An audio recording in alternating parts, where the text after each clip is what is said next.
large numbers of Palestinians have continued to flee from Khan Younis, the second biggest city, after an Israeli evacuation order. The UN says that 250,000 people have been warned to move from the east of the city.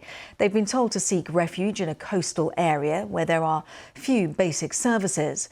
Reports say that an Israeli airstrike killed 12 Palestinians who just arrived there, despite it being designated as a safe zone by Israel. Well, earlier I spoke to our Middle East correspondent Yolande Nell, who gave us this update.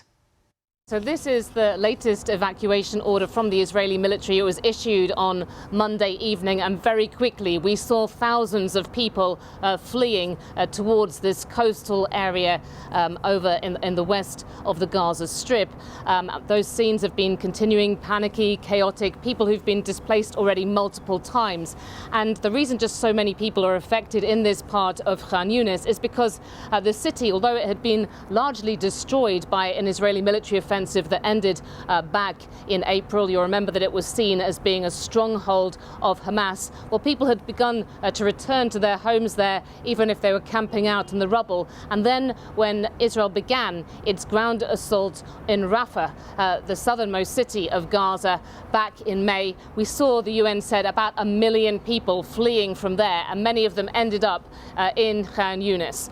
Now they're on the move again. People saying it's just really not clear where they should go to for safety, because, as you were saying, as much as there has been some bombardment in the east of Khan Younis, with the Israeli military saying that one of the sites it hit was a rocket launch site where Islamic Jihad is said to have launched rockets from on Monday. But even in this area that's been designated as a humanitarian zone, we're getting a report of an Israeli airstrike that took place yesterday, killing, according to the reports we've seen from medics and local people, a family who'd just gone there from Khan Younis. Have asked the Israeli military for comments on that strike on a building where the family was staying with other relatives of theirs, and they haven't yet been able to get back to me with a comment.